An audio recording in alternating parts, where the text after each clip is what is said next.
Tartaria Australia, autodidactic. I've always reversed this way, this way. Hey, buddy, how you going? I'm good. Hello. Calmer than you, I think. But yes, how are Oh, you doing? what a week. Ah! What a This week. organizing a live event for us has been so past what I was anticipating as far as securing a venue and everything. And we've had a venue change midweek, Cambell, and that's caused a lot of like extra energy and focus on getting this sorted. So we've got an update to come out to the audience over the next couple of days. We'll be sending out an email to everyone who's bought a ticket to update you guys with the information. But everything's sorted, secured, upgraded even. And Yeah, definitely. It's gonna and we can also we've got a few more tickets as well we can sell it. So there's tickets to come if you haven't bought yet. But I know. yeah, we'll sort of maybe do a bit of a chat about that at the end and put out a video. But today. Well, Cam, before we launch today, I have to say, like, it's so exciting. Like, we've literally sold 340 tickets, which means that 340 people, Tartarian hunters and like-minded individuals are coming together in one spot next weekend. Can you fucking believe that? Wow. So that means, guys, we've got about 150 or so tickets left. Yep. So 300, wow, the energy is going to be amazing. Like we, Kel said, it's an upgrade of the venue. We've got a really good venue now. It's really cool. Everything's sorted. So Kelly's had a massive week. So thank you, Kelly, sorting it all out. But it's all good to go, guys. It's happening a week tomorrow. Yeah, a week tomorrow. I mean, I can't believe it. Like, wow, we've been here for 2 years almost, sort of getting to know everyone just by these little fucking chat rooms and Zoom, and suddenly we're going to actually make each other's accountants. Like, amazing, exciting, energetic. I can't imagine what the space is going to feel like when we all come together. It's just going to be, a miracle of energy and light energy hitting one space. Just wow.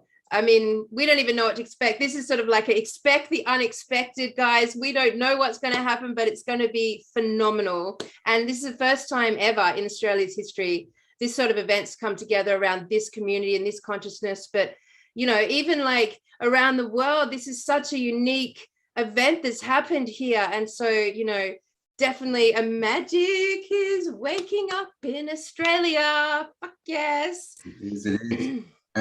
First of many, so don't fret if you can't get there. We will be taking the show on the road, as they say. Yeah, we are going to go live in every capital city. That's our new mission, Cambell, and I'm so excited. I just can't imagine, like, when we sat down to think about how do we start this hunt for the Crystal City, and we kept getting blocked with what was going on in the middle of Australia. But this just feels so naturally the starting point, like because the information isn't so much in a location, it's actually in the consciousness of the broader group. Like, we hold all the keys, all the information, all the shift for us to see this crystal cities within us.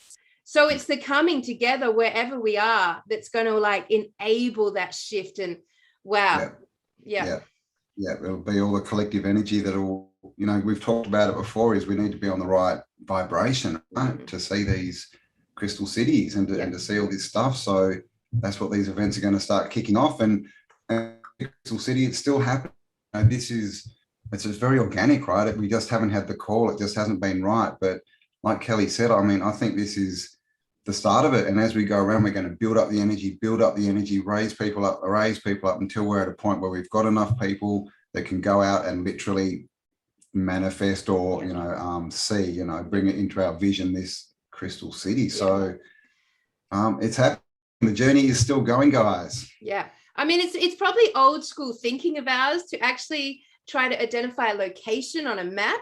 Like, when we're actually really understanding that all of that is that inner world is within us. And, when we're looking at a crystalline concept that, may be multidimensional and like somehow like blocked from our consciousness down here, which is part of the hijacking, we should not be looking at such arduous things as 3D maps. We need that map is, how far can our brains open to see it. How multidimensional can we be in our own space? So Exactly. it's not a location, it's a coming together of ourselves. And that's just like gonna be mind-blowing. And we're not. So yeah.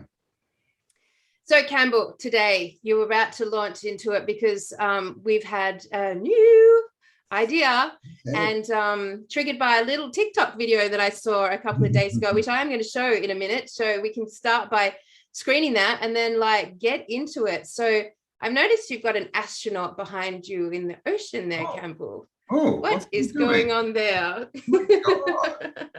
Geez, that wouldn't have anything to do with bubbles in space, would it? So topic today, let's go. You can launch it, buddy. All righty, I'll launch it. What is outer space?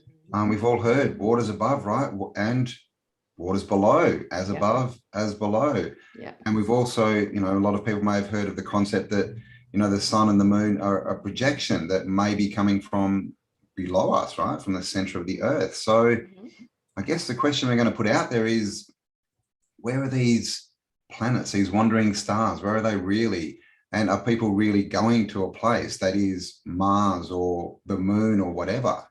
And maybe they're in the deep, not the deep outer space, but the deep space below. Yes. And what we're seeing in the sky is a reflection of what is below us. Yeah, exactly. And like, we can't deny that when those rockets, they go up, they come down. And when they come down, they skim a firmament, which looks like they've been surfing the ocean. And it's really interesting that our realities focus on space travel, outer space, aliens, NASA, governments putting billions of dollars into space, Tesla, Elon Musk, like all focused on space. Even Trumpy was talking about the space program.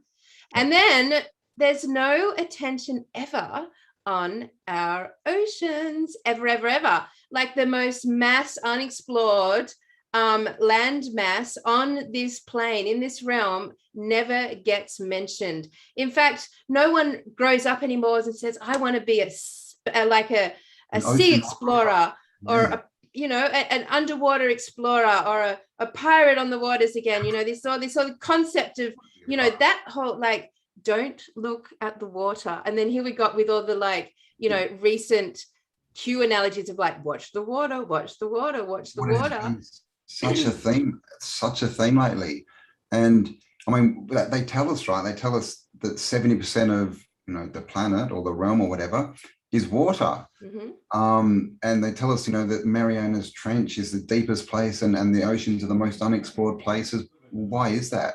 Yeah. And how come in the 70s there were so many ocean Jacques Cousteau and all these people? Jacques Cousteau, he was a hero. Everywhere. And then it just suddenly stopped, right? Why did it stop? And the other question I'm thinking is, if they can build a spaceship that can go into a vacuum with, if you can imagine, the forces trying to rip that apart if it's in an infinite vacuum, if they can do that, why can't they build one that goes underwater? Because they say, the pressure's too hard, way too much pressure. Yep. Well, then you can't go to outer space either. And yet, Cambell, when we watch all these like astronauts practicing for their space travel, it's always in a swimming pool. When you watch all these debunking of the videos from space flights, they're always under the water in the swimming. We've got all those ones with little bubbles swimming past the astronauts. And also like, hello, aliens. Hello, have you guys seen some of the crazy creatures that live at the bottom of the ocean? Well, probably not, because it's not a big focal topic at the moment. But I got obsessed a few years ago and watched a few documentaries of creatures from the deepest parts of the ocean that they've brought into our consciousness. And there's some pretty crazy things there, Cambell. If I was to think aliens, if there wasn't Hollywood telling us what aliens were and where they came from and always associating it with space and UFOs, how easy would it be to think aliens were sea creatures? Exactly. And that there was a couple of movies, I can't remember the name of it, where they're literally, it was like science fiction underwater, you know, where they go underwater and way down deep, they find this big domed city or something, and there's this completely different race of beings down there. Yeah. There's been a couple of those, and of course we have, you know, the traditional sort of Atlantis. Yep. With the dome under the ocean. Yep. And the other thing I was thinking about when you mentioned this topic was, you know, we have these things called starfish, but their actual name is sea star. They're called sea stars. Mm-hmm. And the thing about a sea star is the sea star is it's a living not fractal. What's the other word? Basically, like every part of it is contained, the whole is contained in every part. What are they called? Yeah, like it's hologram. a fractal. Hologram. Oh, hologram. Yep. Okay. Mm-hmm. Yeah. So with a sea star, you can cut its leg off, and the sea star will grow a new leg, but the leg will grow a new sea star. So so they're literal organic holograms, and that's kind of interesting, isn't it? That they're called sea stars and they're hologram. You know, I don't know. It's an interesting connection. And how about the old octopus? The old octopus, very contentious creature there. We've like been through a bit of a discussion about the octopus and how it has, you know, classically been represented in the deepest, darkest parts of the rabbit holes. How many stories are there about, you know, treasures, you know, when they go hunting, you know, for treasures in sunken ships, and there's always an octopus guarding the treasure. Yes. Always. And of course, I have this like unrelated but curious concept about calamari and how calamari exists, you know, in every restaurant. When I was in America recently, like every restaurant, no matter the nationality, served freaking calamari, which meant billions of plates of calamari were going out every day. And I think, I'm a farmer and I know that we don't farm octopus. We don't farm this thing called calamari. It doesn't exist. We don't catch it enough, nowhere near. It's just like, it doesn't exist. Like that calamari that we get served, I'm pretty sure it's just the pig butts of leftover, you know, random. I won't even like hypothesize what, but I certainly don't think it's from the sea. Away from the calamari. And you know, and also we've got like this concept of the firmament being water, of course, and we look at like all these, and this TikTok video sums it up really nicely, but we've seen all these images from all the different religious cultures where they incorporate stars and the firmament with water above us and below us. Now we always see like this concept, we all look up with the idea of dome and the firmament and like really try to wrap our heads around how is there water above us. That's a real trippy concept for us because, you know, when we look at like actual images of stars that they've really taken with telescopes, like real people, you know, they just look like glistening little fractals in water. You know, they're not solid like they're not solid you know, they 5 points. Yeah. So like so when we think of the firmament above us and water being above that, and that's like a head trip, you know, to really conceptualize. But then like right at our feet is the ocean. Like all around us is the ocean, this big controversial mass of water that proves or disproves flat earth. It all comes down to the freaking ocean. And here we are, and it's all around us and no attention on it whatsoever. But it's really easy to conceptualize water below us, isn't it? Like it's easy to imagine water below us. Now, I remember Ramtha said many years ago, he was giving a talk and he said, he was talking about, you know, alien ships basically. And he said, there are massive ships under your oceans, massive. And these ships are so large. They're whole continents, you know, like larger than, you know, huge land masses. And they've just been there the whole time, which then would lead us to look at the Bermuda Triangle, Cambell. Like, what the fuck is the Bermuda Triangle? Is this this thing that like we all know about? Apparently there's a crystal pyramid down there somewhere. You know, and there's so many stories of, you know, we know there's a lot of sunken sort of towns and cities and that, but they're not very deep. Yeah. You know, so like you said, we don't know. Once you go sort of, you know, even a kilometer down, which is a long way, you know, we don't know anything, right? But that's probably, well, I don't know, but that's probably 40% of the ocean or something, you know, most of it. So Yeah, we just don't know. And, you know, we know we've got this, well, you know, theory at least of a map on the moon, right? Which is a projection up. So it would be the same theory, you know, the same kind of physics, I guess, if the ocean is actually being projected up onto the dome. And that's what we're seeing, right? We're seeing the stars or whatever and who knows what they are. Yeah. What these stars are, civilizations or something, or portals. But the other thing is the stars. We've all seen, you know, the cymatics in water. Yeah. You play music through it. Yeah. And you get exactly what you see when you look at a star through a telescope. It's the exact same thing. Yeah. So 70% of the world's landmass is the ocean, is water. And what else is 70% water? Us. And we know for certain that when you can change the frequency and the properties of water by intention and words. Like we've also seen that demonstrated beautifully by the Japanese scientists, you know, that came out a few years ago now. Yamamoto. Dr. Imato's laboratory does research on water samples which are subjected to various forms of outside influence. The impressions made upon the water are recorded by swiftly freezing it in a cryogenic chamber. This is what water heated in a microwave oven looks like. This is the effect of a mobile telephone. Somebody said, "Thank you" to this water. Excuse me. You disgust me. Let us see how this type of water affects human blood. The doctor is drawing blood from a patient's finger. Using a special microscope, we shall be able to see the condition of her body from this drop. These are red blood cells, and they've lost their electrical charge, so they're all stuck together in a formation called a rouleau. Here's a huge symplast. Symplasts are associated with heart disease and arthritis and lung disease and many other conditions that could be coming in the future. The doctor asks the patient to drink a small amount of structurized water. After 12 minutes, the doctor again draws blood from the patient and studies it.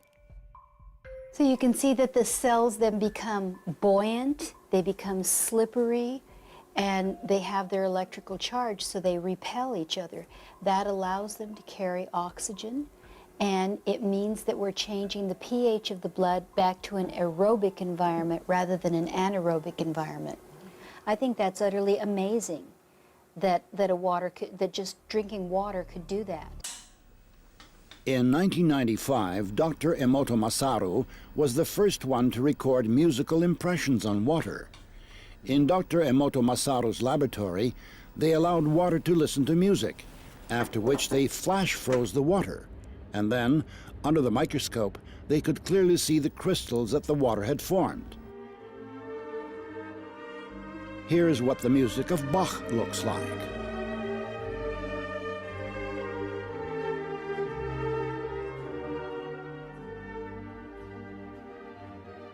Mozart.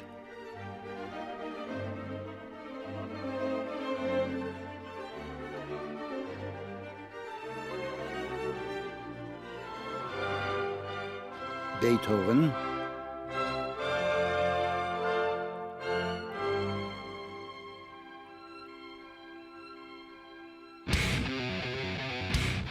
Heavy rock.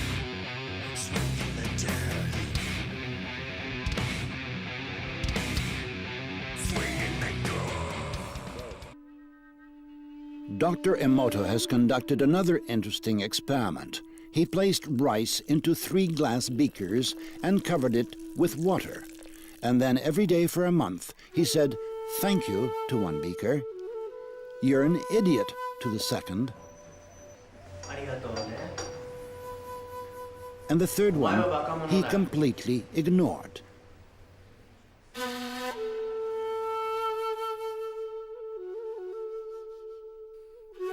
After 1 month, the rice that had been thanked began to ferment, giving off a strong, pleasant aroma. The rice in the second beaker turned black. and the rice that was ignored began to rot. Dr. Emoto thinks that this experiment provides an important lesson, especially with regard to how we treat children. We should take care of them, give them attention, and converse with them. Indifference does the greatest harm. There have been many wars on religious grounds in human history. But in our experiment, water reacted to individual words that had a religious content by forming beautiful crystals. This means that the conception of our nature coincides with each religion. The Christian prayer, the Buddhistic prayer, the Muslim prayer. Dr. Emoto presumes that serious crimes are committed most of all in areas where people curse the most often.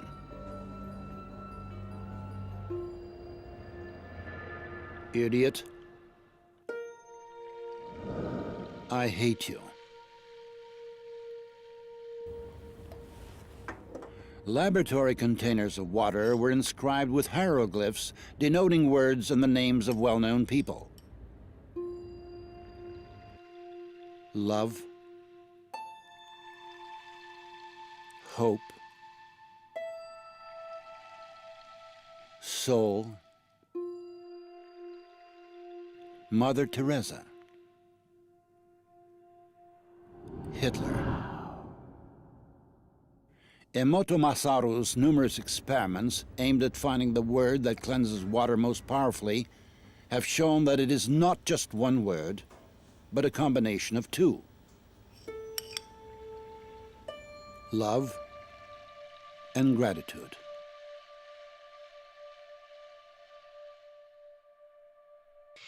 So like then we conceptualize 70% of this realm is water, and they have taken all of our attention. Like when you introduce something like Google Earth and everyone thinks, oh my God, this is amazing, we can see the whole world now, like we just and everyone's focused on the land masses, right? Again, it sort of like deletes the water. Like you don't bother because suddenly you've got all the tech to go after what's on the land. But again, it's like this technique to keep you, like to give you one thing to kind of like remove something else, and you don't even realize it's happening. And we've got this massive watery world going on and zero attention on it, and we ourselves are water, and all of this frequency and vibration that consciousness is putting out, hello, of course it's carried in the water.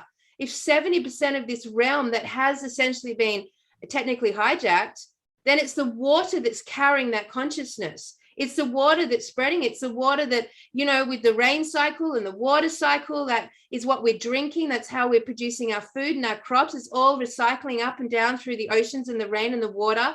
We've got mass interference with our weather right now, and a lot of focus on rain. So water, water, water. That's all washing into the oceans. All the chemicals from agriculture washes into the ocean. All the oil spills and pollutions that, you know, in my head are deliberate, because I don't think anything's in it, all pointing into the ocean. And I always thought it was really cool when Abraham Hicks, who, you know, Abraham Hicks is super cool for that positive energetic. Like there's no way around it. Like it's like hardcore rampage of appreciation all the way, always does it on cruise ships. And I always thought it's cool that there's 2,000 people on the water rampaging to the max gratitude and appreciation, because that shit is affecting the water, which is affecting the consciousness. It's a good point. And, you know, Jaws, right? Jaws. Titanic. They want everyone to be scared of water. Yeah. I mean, and there's been so many movies of, you know, shipwrecks and people just floating in the middle of the ocean and all this terror and, you know, sharks circling, and, you know, it's promoted, you know, as a scary thing. Yeah. You know, it really is, you know, they don't want us to be going there and exploring it. And this is the whole thing. If they're putting negative energy, you know, into it and dumping it, like, are they, do they know? Are they trying to repress what's down there? And are they going down? Have they got bases down there? Or are they visiting these different civilizations? Or is this, who knows, some kind of attack from below, right? Trying to poison the above from below. Imagine, Cambell, if the space program is to launch these rockets, knowing full well they're going to come and do this big arc back into the water, and then it gives them the momentum to get down really low into the ocean. Like, imagine if they're not trying to get up, they're just trying to get the gravitational pull, that trajectory, so like solid and strong. Down. It's like diving back down, which you couldn't do just from staying still. You'd have to go up to come down, like diving. Imagine if that truly was the purpose behind the space. That would be like not a surprise to me at all. And then how did all the old, pre-shuttle, how did they land, right? In the ocean. Yep. Always in the ocean. How do we know they didn't pop up from below the ocean, right? Yep, exactly. Because look at the spaceships, the space suits. There's no protection for radiation, and this is becoming a big thing, right? With the Van Allen's belts, and they look like diving suits. Yep, they do. And we've seen the underwater pools, and there's even a mural on the back wall, I think, that shows. It shows things underwater. I can't remember exactly what it is. I'll find a picture, but yeah, there's a lot of. And the Phoenicians, the Phoenicians came from the water. Our whole law, maritime law, based on the water. Siren, the mermen. Yep. Sea monsters. I mean, all the old maps have all these. They all have these weird sea monsters, don't they? Sea creatures. Yep. And then if you look at like movies like Pirates of the Caribbean, and even what was that called? The BFG from Roald Dahl. Like both ones, they jump into a pool. Well, with pirates, it's a big boat. It goes down into a whirlpool, black hole, and then pops up straight side up, but in an inverted reality. Same with BFG. Jumps into the water, pops back up, inverted reality, and they're in the human realm. Like water was the portal. Exactly. And I'll put this video in. There's a video, the oceanographer from Titanic, who filmed Titanic, and he's under the water in a submersible, and he finds a lake. Exactly. At the bottom of the ocean. And yes, I've seen this. And he can't get into it. He That's can't. right. He tries to get down. I'll put the video up. It's bizarre. One of the strangest places on the ocean's floor was only just discovered in the 1990s. And Mike Degree is one of a handful of people to ever see it in person. Without a doubt, one of the most amazing things that I had ever seen in the bottom of the ocean. It was while filming for Blue Planet. It was in the Gulf of Mexico. And I noticed there's something out in the distance. Couldn't tell exactly what, but it looked like a dark band. And as we approached it, the dark band became a donut. I saw this donut that was black in the center. What the heck is that? And so as we get closer and closer to it, I noticed that the black band had what appeared to be kind of steam over it. And then I looked, and there was water lapping against the shoreline. This band was a ring of mussels. And inside the ring of mussels was a lake. And it's like, wait a minute, I'm already underwater. We went out over the water in this lake and tried to descend in it and bounced off. It was so super saline and dense that the submarine couldn't go down in it. We literally bounced off, and as we bounced off, we sent ripples heading back to the shoreline. It was insane. I've never seen anything like it. So technically speaking, we could be all this concept of portals, multidimensional portals, and getting to in and out of realms. All of that energetic has been focused upwards, which we should instantly know to invert and go down. Like, we should know that by now, fools, if we don't, after all we've learned. It was, have you seen that movie, Don't Look Up? Don't Look Up. It's kind of recent. It's Leonardo DiCaprio. And I was like, oh no. God, I don't know. And my sister's like, you'll actually like it. Watch it. I'm like, no. And it's actually really good. Okay, cool. I'll watch it. Go and check it out. But it's called Don't Look Up, and it's about destruction from above and all these things. But again, it's just this subtle sort of programming. If it's destruction, it's going to come from above and all this kind of stuff. But maybe they're just diverting our attention from where we should be looking. Well, we know. Hello, with all the $1 a day from NASA going, really. Yeah. It's not going to just Hollywood. And have you heard that there's a tunnel, a submarine tunnel that goes from like Ohio or something in the middle of the United States. Wow, no. Under half the country and then out into the oceans, and also off the coast of California. Someone found on Google Maps a few years ago this massive shelf, and it looks like it literally looks like a massive docking bay or something. Yeah, right. And it's huge, and it's off. So we just don't know what's under the water. Sorry, I interrupted. Yep. Right. Oh, well, I was just going to say, and isn't it interesting that with all of the attention on the above and like no attention on the water itself, and yet we know with the Tartaria consciousness that we're always looking at a fucking flood. We're looking, and every time we look at land masses that we've been told are craters, actually have ended up being more in alignment with aqueducts, and that the great flooding in the Bible came not just from above, but mainly from below.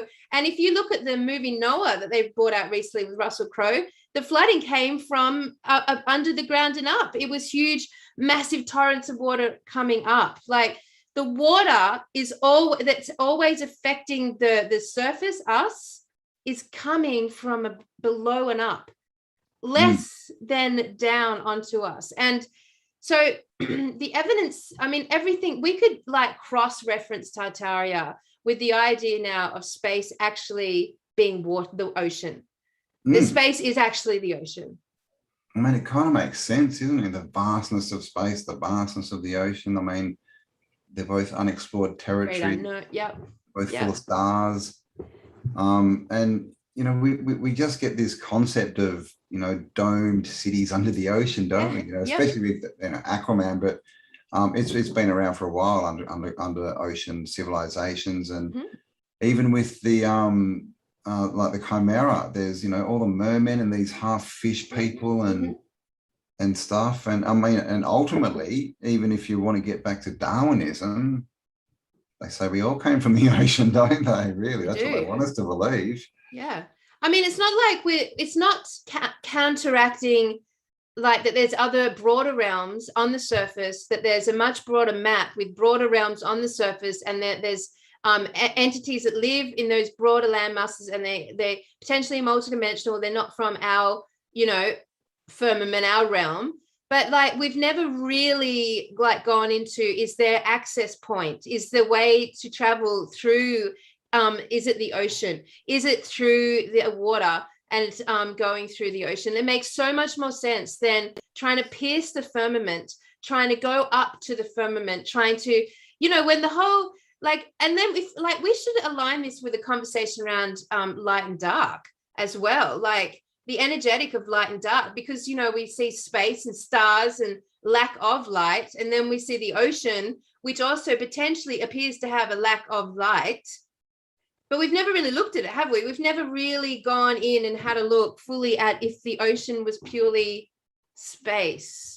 And what would that mean? Light down there. There's fish, you know, that make their own lights. There's they're luminescent, a little lantern that hangs off at the front of the head. Yeah.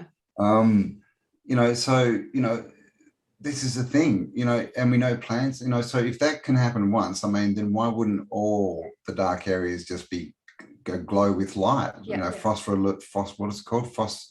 Phosphoroluminescence. Phosphoroluminescent. So that, you know, and we just don't know, you know, and who knows what's below that lake, right? That this dude found, maybe like that's a doorway, and then you go down and that's where the water's below us. So maybe, you know, they tell us that the ocean is, you know, so deep in that, but it might not be, right? We might have a realm of ocean, and then there's doorways to what's below it, and and those doorways might be the reflections we're seeing. I mean, and you know, the planets, the wandering stars, that they could be ships or something, because they move, right? Hello, we're always told that UFOs, they're ships. Yeah, they could just be cruising around the ocean on a you know, built-in trajectory, and we just see them reflected up and in the stars. Because, you know, this is the thing, you know, about the planets. You know, everyone, you know, we can say that planets definitely aren't what they tell us, but there's so many stories of people going to places like Mars, not necessarily the moon, but Mars is a massive theme, isn't it? Of people, there's so many people. I've been to Mars, you know, there's secret Mars programs. So, you know, we have to look at it. We can't just dismiss and say, well, Mars doesn't exist. That's stupid. No. There's got to be something there. Yeah, it's definitely another realm. It's definitely. And, you know, the other thing is, like, we're actually born in water. Hello, we walked, our mums carry us around in a big fucking sack of water for 9 months. Like, we come from the water and we breathe in there and we grow in the water. And then this weird miracle happens to the human being where we're popped out the other side into no water.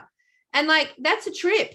And maybe that is the evolution of the human species, that we've actually taken this journey we've taken to be able to be on the surface out of water and be completely alive and breathing, and to the point where we can no longer breathe within water. But Cambell, if you look at these aliens, that I say aliens, if you look at these, I don't even know what to call them, but all right, aliens, we'll call them, you know, a lot of them look like they've got gills, they've got scales, they've kind of watery skin, like they've got that sort of rubbery skin that you'd see sort of more attuned to sea creatures than mammals. For example, all of the aliens that we see sort of like fit this, like the greys, they've got that, like, you know, that rubbery skin, and they don't have, like, you know, the same breathing things. The reptilians, bigger eyes. Yep.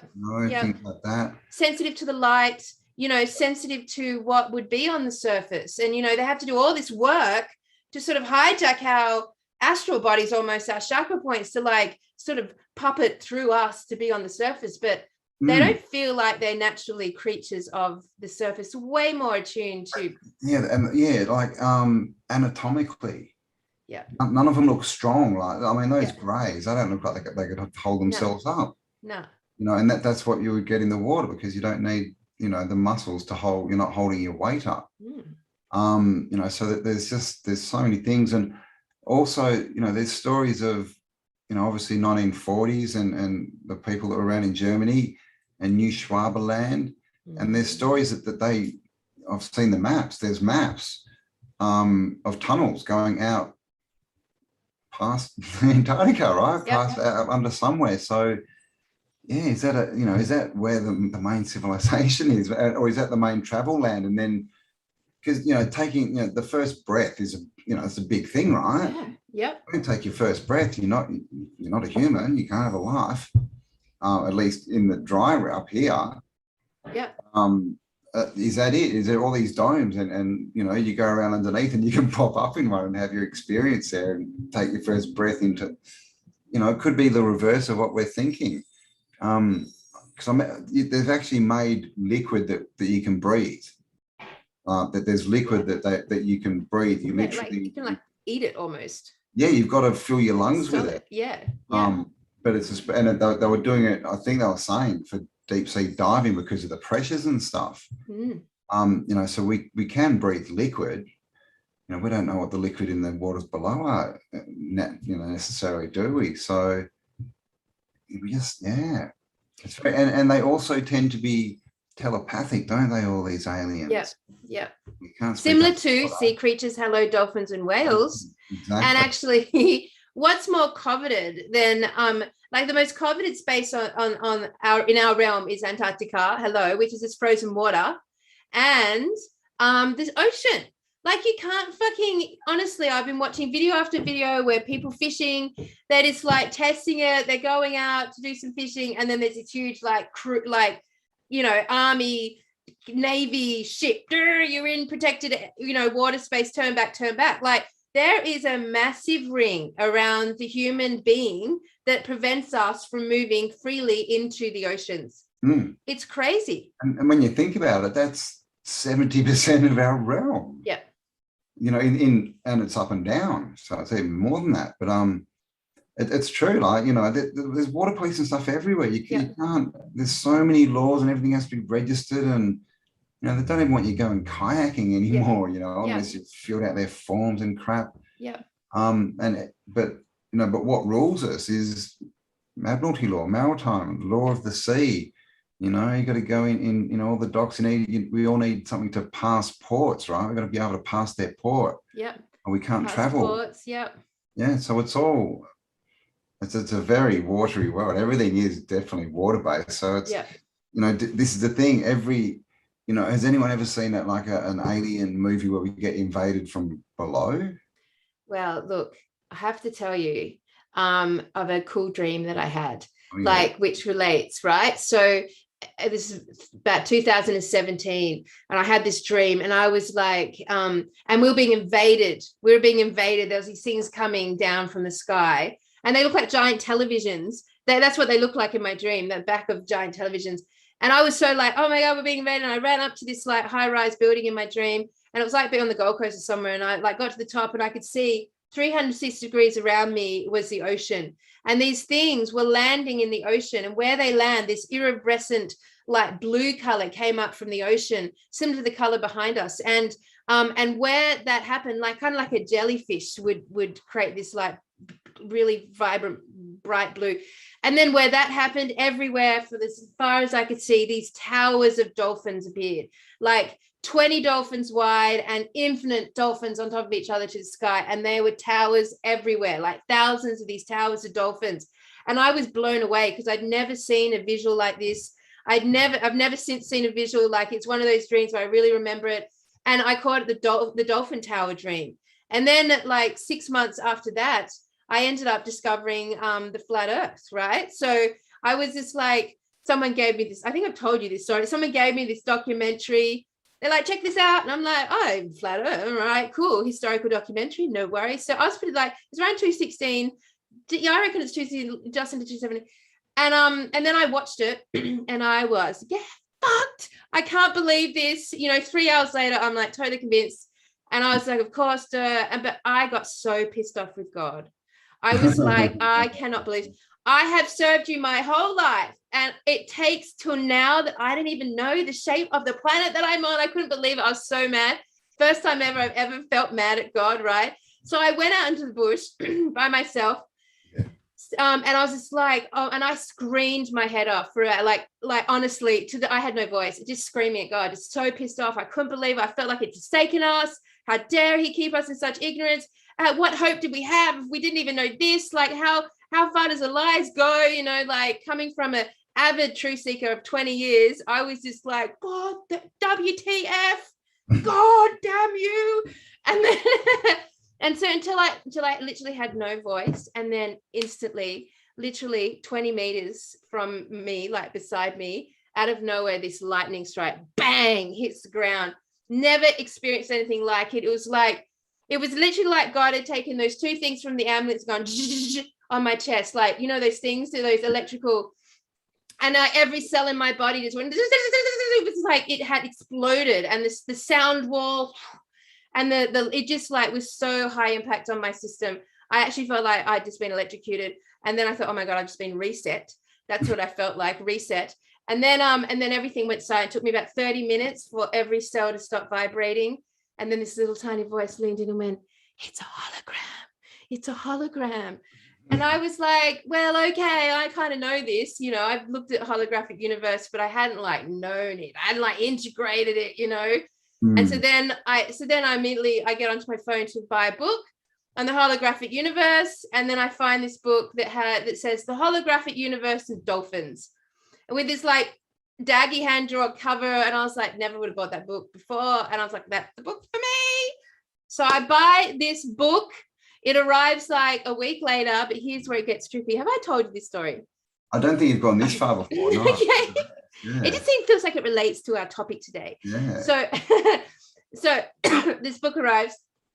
So I'm reading this book, and I'm looking at it, and I'm reading it, and I've got to literally, actually, no, the book hadn't, no, sorry, skip that. What happened was I ordered the book, and then the next day while I was still in the bush, I actually decided to write to the author. I didn't know who this author was, but I was like, listen, you know, I've got all these questions, and I'm just going to write to her and find out maybe she has some answers for me. Because I had 20 years of truth-seeking knowledge to like come to my questions around what does it mean the world's holographic? You know, what does this mean, and how the hell does it relate to dolphins, sort of thing. So I just sent her an email. It took me a little while to track it down online, sent her an email, and on half an hour later, she got back to me. And she was like, Kelly, you can ask me anything you like. And I was like, wow, that's so nice of you. How nice. You're this random stranger. You must be so busy. Anyway, so I listed off all these questions, and then she diligently wrote answers to everything. And I did this for 4 days. I literally emptied my brain for 4 days. That's how long it took me to like fulfill like asking all my questions and then getting them answered. And it wasn't the answering so much. It was just that I got to ask. You know, it's just how I put them out there, and then that kind of put them in order in my brain, and it sort of helped facilitate it. And so then, like after 4 days, she wrote to me, said, listen, Kelly, I just want you to know that 2 days before you contacted me, I had a dream that this pure spirit would contact me out of the blue and ask me all these questions about my books, and that I was to answer every single question diligently because they would make up the text for my next 3 books.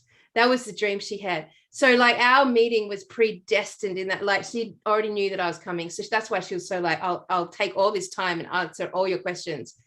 And then just to trip it all off. So if you guys don't think like synchronicities and destiny, it doesn't entwine our lives all the time. I then went back to my farm and joined her up with my little Facebook group, which was nothing back then because I didn't have social media. Maybe there was like 100 people on it. And I sent her, like I showed her my backyard, and I sent her a picture of the classroom that I built. And she was like, wrote back to me, Kelly, where did you get this picture? And I was like, oh, that's my classroom. You know, I just wanted to show you. And she said, oh my God, well, 2 days before I had the dream, 2 days before you contacted me, someone sent me this picture. And I was so taken by it that I literally stopped what I was doing and spent like 5 minutes just looking at this picture and trying to imagine who created this picture. Like, and she was blown away that it was me. And like, she's in Hawaii. So, and I'm in the middle of fucking nowhere. So I don't know how she got a picture of my classroom, which I had no social media presence. And then obviously, and this all related to a dream that I had 6 months earlier. So that's a crazy fucking story. But it, like, it puts the consciousness of the holographic universe into a metaphoric state with dolphins, onto questioning what is reality around us, and it all lands squarely back into the oceans. And how come dolphin is the only fin that's not spelled with an F? Ooh, good point. Phoenician, the PH Phoenician. Phoenician, yes. Dolphin. Interesting. Yeah, so there you go. Is the world under, well, is outer space, the wandering planets underneath us? Is this what's happening? Did the invasion? Well, I'm convinced now. I think we've just convinced ourselves. I'm convinced now. Space. What's space, man? We're talking about the oceans. Let me share screen and find this like video that triggered this conversation today. I think where did I have it? So leave us your comments below. And we're not saying that there's no water above either. We're saying we think it's both, right, above and below, but maybe the threat, if there is one, where all these parasites came from, is below us, you know, because like I said, have you ever seen a invasion movie from the ocean? They don't exist. It's always from above. Yep, always from above. They've put, exactly like Google Earth, they've put everything, they've tricked everyone. They've provided like what looks to be full disclosure, but in doing so have removed actually the reality they don't want us to look at. It's so clever how this mirror effect works. It is. Anyway, so this is the chick. I like this woman. I don't know who she is, but hopefully this video finds her because she's great. So let me put it onto full screen. So now tell me if you can hear this, Cambell, because I don't know. Remember, we have that little issue with volume. Yes. So let me know. No. Okay. So how do we solve that again? Put your mouse up the top. And then there should be like 3 dots. Yep. And then it should say something. If you go down, there's like share computer screen sound. Down, yeah, that one. All right. See, that's the old expert, the old man there, the old man expert of podcasting, doing it forever. All right. Ocean. Here we go. Now, give me the thumbs up if you can hear it. Y'all, I am freaking out right now. There's a lot of unexplained things going on in the ocean right now. Hold on real quick. I do not trust them. Just watch this real quick for me. You get to Mars by going through the ocean. You can't get to the bottom of the ocean because outer space is the ocean. Now, what she just said just blew my mind. Now, there's a situation called the firmament. So we know that water is all around us. And it is said that this dome divided the sea into upper and lower sections. You can't cancel this out because they still haven't discovered 80% of the sea. Early civilizations believed that the ocean and the stars above were linked. I mean, just look. Mayan, Norse, Hindu, Hebrew, all of them. Now we already know what spacesuits look like, but they look exactly like sea suits. I know once in your life you've heard of the Bermuda Triangle. Planes and people going missing in the ocean. There are black holes in the ocean. And I just know once in your life you've heard about sea monsters. When you see a comet, it looks like a boat soaring through water. What if these unexplained species in the ocean are actually aliens? If y'all have ever watched this movie Underwater, they went too deep and found the creature that don't even look like it's supposed to be from this earth. Or could it have just been a creature from space? Now you can say what you want, but I bet you we are not the only beings, only species, only creatures that are in this universe. It's just ironic that when they return to Earth, they're on water. I mean, I know I'm not tripping. And I know y'all heard of mermaids. So many unexplained things in the ocean. They're making more discoveries in space. Not really putting too much money or caring about what's going on the planet. Why? Because this sea stuff might have a lot of connections to space. And they not telling us. Y'all be safe, and I know I'm not the only person who feel this way. Oh, I fucking love her, man. Yeah. She was great. cool. She just I want to get her on the show. And I mean, that's a good point, which I guess we haven't really mentioned, is in all these old, depictions of the realm, the water below and the water above, they're linked. It's one system, and we're in the middle. So the waters below are the waters the same as the same water that's above, right? So, literally, and we've seen those, what do they call them, comets or something, that was skidding across the water. Yep. Up above us. So yeah, this is the thing, is it just an easier entry point to get there by going down? They found how to get into the waters by going down, but they still haven't found how to get into them going up yet. So if we look at if we look at like that astronaut head around you, it's like there's a ball, a firmament in that mask behind you, and then there's this ocean all around it. So we've got this notion of the planet, and we've got this firmament, this dome, and when we've got water all here and water all around here. So would it not be, is this what you were trying to say there, that if you went down under our oceans, you could basically pop up above our firmament? Yeah. That it's just all one. So essentially we would then be operating, and I think Martin Littke would say this, as an upside down fishbowl. Yeah, exactly. So almost like the they show us, with Aquaman, the little dome, but the water goes underneath as well. So we're almost floating, I guess, like a floating capsule. And you hear, a lot of people talk about the cosmic egg. Is it an egg? And in an egg you have the white and the yolk. Is the white the waters and the yolk our realm? So we're sort of floating in these waters, right?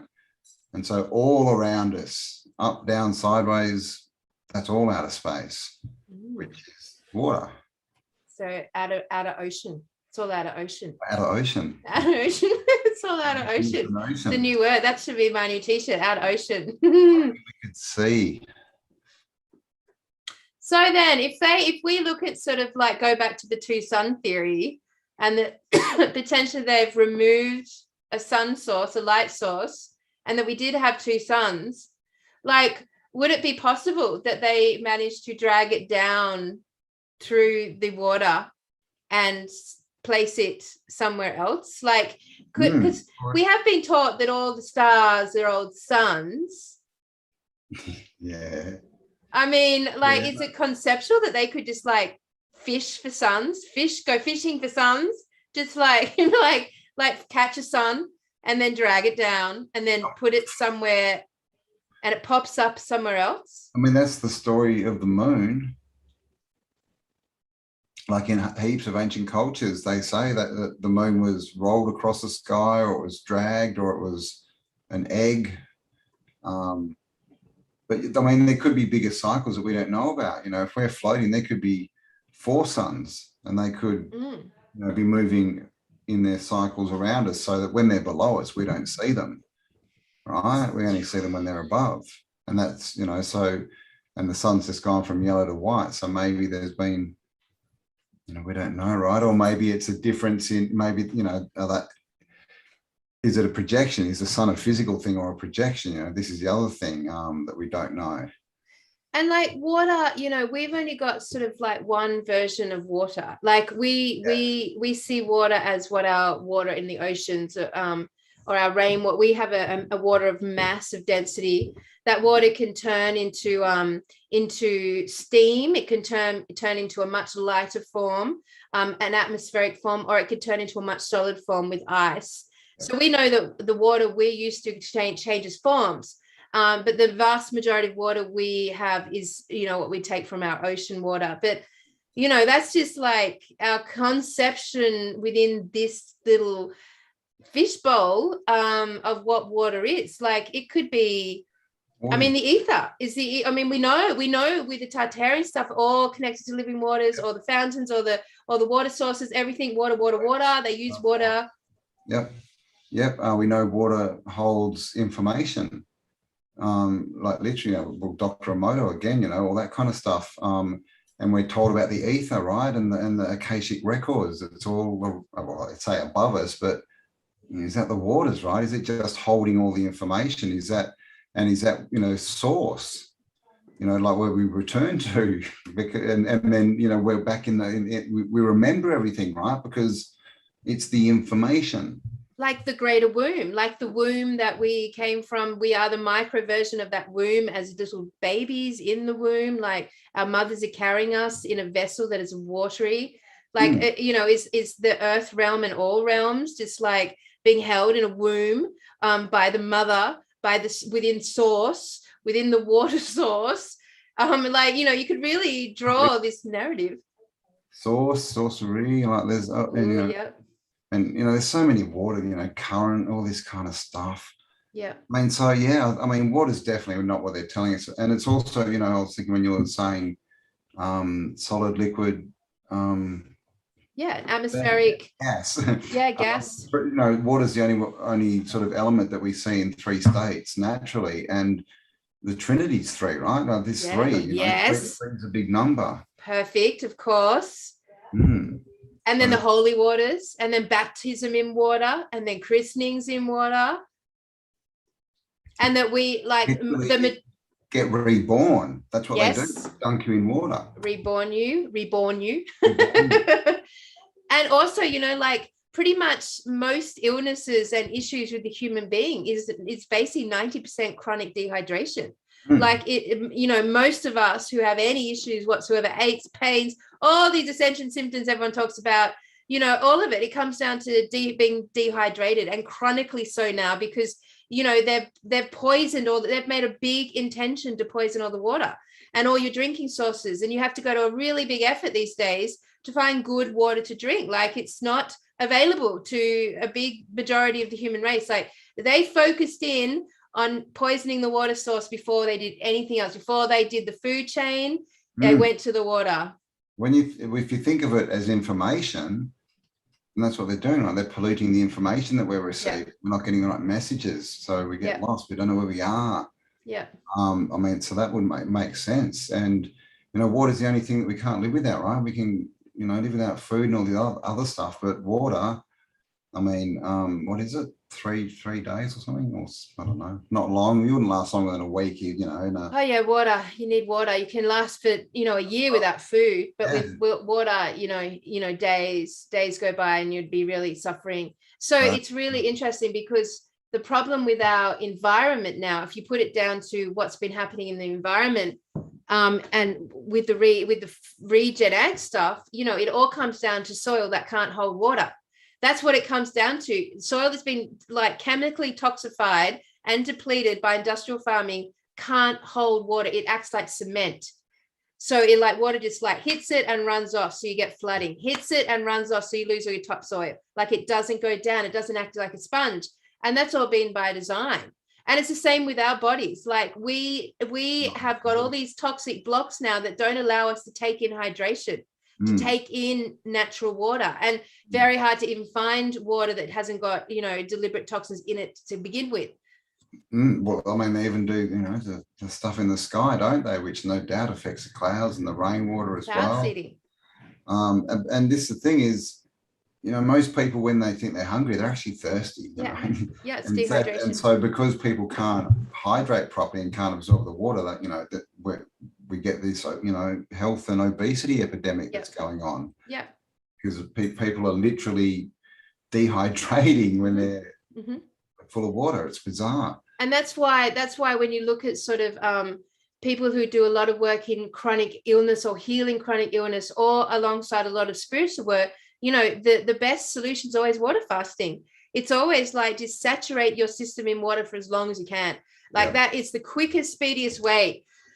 It's one of my favorite ways. I need to do one right now, Cambell. I need to do what after last week of sorting out Tartaria Australia. I need a 40-day water fast. I think I do too. It's in the desert. But so, I think that's I mean, and it's been talked about a lot, but I think the waters are a lot more important than definitely more important than what we've been told. And is it all linked? Are we floating in the waters above the water? That's hard to imagine floating. Like, I can't comprehend that we're bobbing up and down in a mass source chain like Lig, because clearly we don't feel the movement. But if there's waters below, so what are we talking? Is it landlocked? Are there tunnels? Are they just gateways to get up above or down below? Or is it two separate realms? Are they two separate realms? Is it literally the heavens and the hells? One's a good realm and one's a bad realm, and they can access the bad realm when they're still trying to get into the waters above. Gosh, I mean, it's so to come from above, but we're told from the bad stuff comes from below. Yeah, absolutely. It's really, I mean, like those, the angels or the gods, they could be deep sea divers, really. Like, and basically, space is out, the ocean's in, everyone. That's the end of the show. Good night. Thank you. No, look, I honestly think this is, I think this is right. I feel like, we've only just introduced it conceptually, but now we can tune it as an audience. I actually think this is the right place to be looking.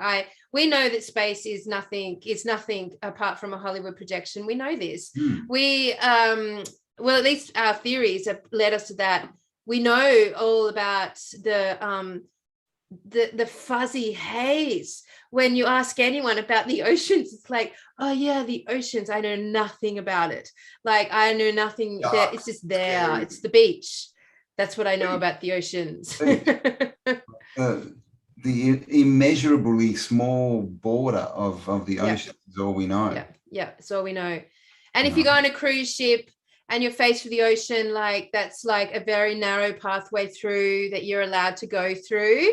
You look at cruise ships, that's why they're all tropical cruises and that. They're all just in these little areas where there's lots of islands and things, and they just stick to these little, there's no, I mean, we used to hear about, what do they call it, like crossing the Atlantic, or, Atlantic crossings and that, but they don't obviously happen anymore. And there's not many people doing like solo, there's not much going on with people adventuring into the water.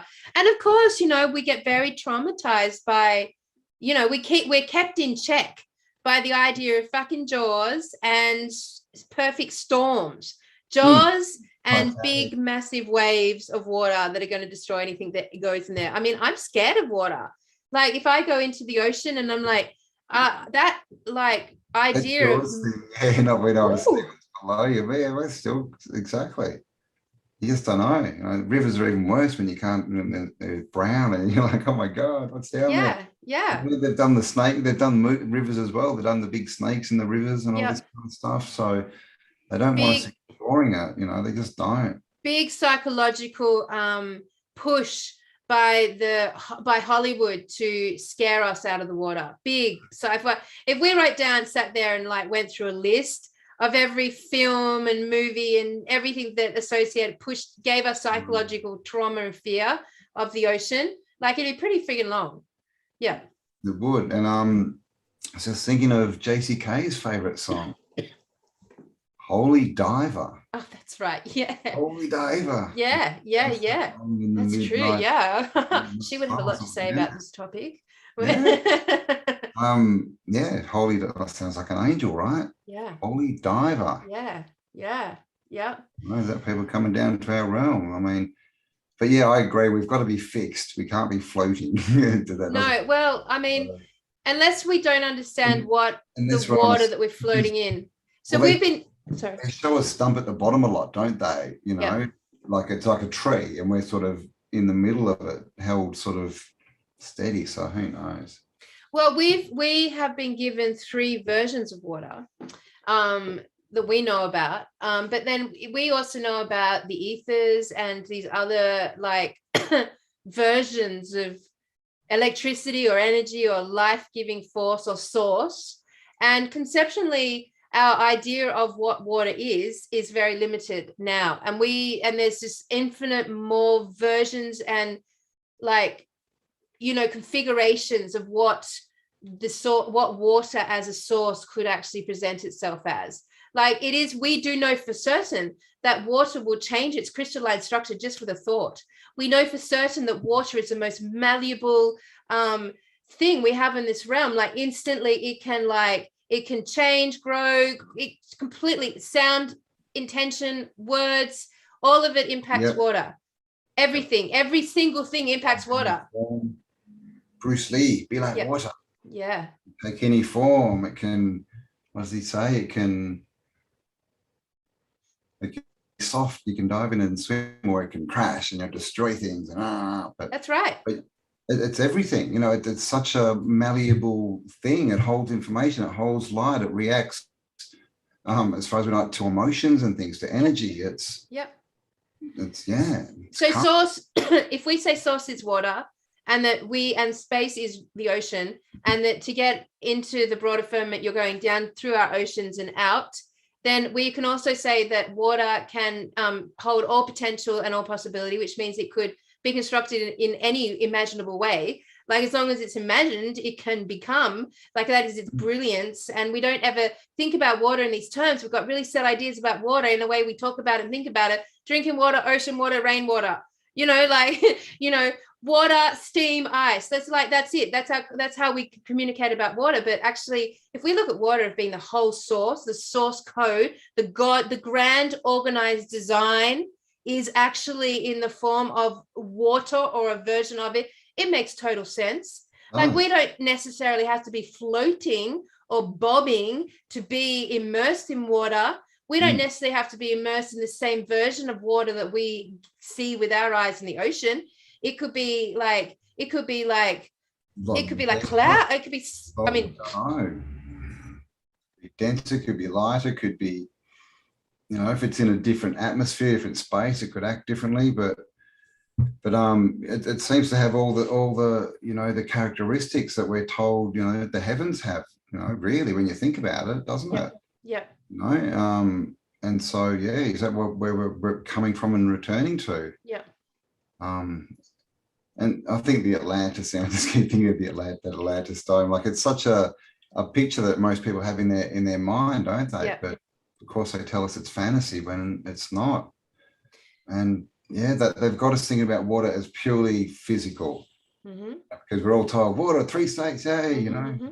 And the other thing that now we only really think about water is it clean?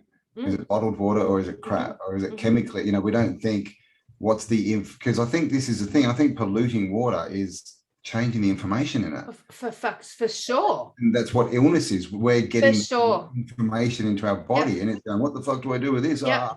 Freak out. Yep, 100%. Everything's energy, you know, as we've said so many times. Yep, 100%. And, you know, like we've been told in a myriad ways by a myriad of people and a myriad of teachers the last 2 years, watch the water, watch the water, watch the water.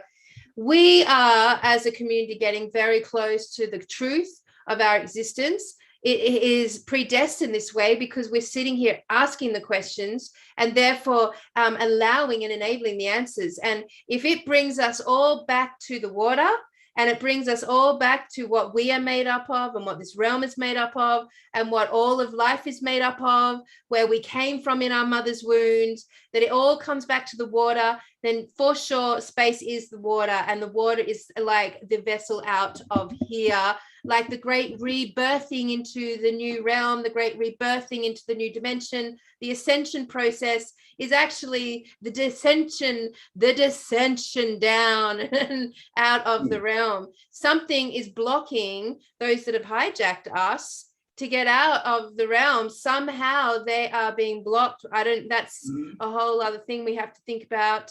Oh, I'm floating in water right now. Yeah. Bobbing Earth, it's a new concept. Well, fucking awesome, Campbell. Like, there's so much to think about in that. It is, yeah. I know this is the thing. Like, it's another concept show, guys. So these, are just, no factual research has been done. These are just our imaginations. Oh, our humble imagination. Our humble imaginations. The best research out there. Exactly, and this is the thing. Imagination is the link to the waters, right? To the waters, to the information. Yeah. Reading a book is a link to someone else's opinion. Yep. Reality. So, yeah, let us know what you think, guys. Give us a like, share this out there, leave us a comment. You'll find links to Kelly's Facebook below and her YouTube. So which miraculously is just sitting on 7.1 thousand for like 2 years now. Just sitting there. I saw it yesterday and I went, hovering in the water, like completely like cut off. We've been blocked.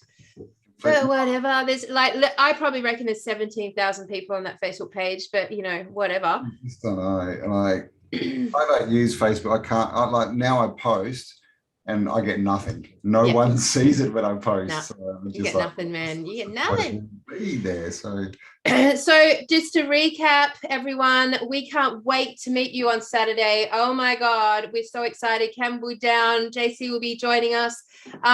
We will send out an email in the next couple of days, updating you all with the new venue and where we're going to be and what's happening. So no one panic. It's all under control, says Captain of the ship. Yep. And it's not, it's in the same, vicinity. So, it's not going to change anyone's plans or anything.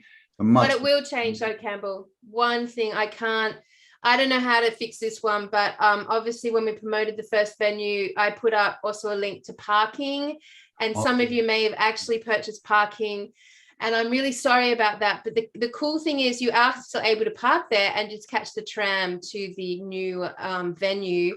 But also we're happy to compensate in some way if that is you. Yeah. So yeah, just put your hands up when you see us on the day. Yes, and I did see that we've seen a couple of people have needed refunds. If we don't get to, just send us another email because we're getting tons, so we don't want to miss anything like that. But apart from that, it's all good. It's all, and the best thing, another 150 tickets. Yes. If you come. It's still out there, and so hopefully we'll have to see. We're definitely not guaranteeing it, but there might even be some left on the day. But don't count on that. Jump in and get your ticket out. The biggest, 350 people already, guys. Let's get 500 there. I mean, imagine the energy with that. And then we'll all go marching around the city the next day. And yeah, awesome. And also, people have asked us about childcare facilities, and I'm sorry, guys, but this time round, being the first pilot live event, we didn't have the resources to figure that out. It was just a step too far in our ability to get this off the ground. But as we start perfecting these live events and really get them into a really beautiful professional formula, we will definitely take into consideration that there's a lot of our community that have children that want to come, and obviously the kids don't want to sit there for 8 hours. So we will be taking that suggestion on board. We could do some really cool stuff and have a kids thing as well. Yeah, this was a massive learning curve. When did we decide to do this? It wasn't even a month ago, month max. I think it was 3 weeks. Yeah. And here we are, we're doing our best, but yeah, unfortunately, this is just going to be pretty much adults only. 16-year-olds, whatever. If they're prepared to sit down for 8 hours and bring them along, it won't seem like 8 hours. It'll be fun. Yeah, no, it definitely won't. But yeah, but we're going to be going around Australia doing bigger and better ones. Probably moving on to like a day and a half, 2 days. And yeah, so guys, the first inaugural Tartaria Australia. You got to be Rocky. Yeah. up the mountain. All right, guys, we will be in contact. We love you. We'll speak to you soon. Go and ponder on that. Send us some evidence. Yes. Space is the ocean. All right, keep tickets. Over and out. Bye. Bye.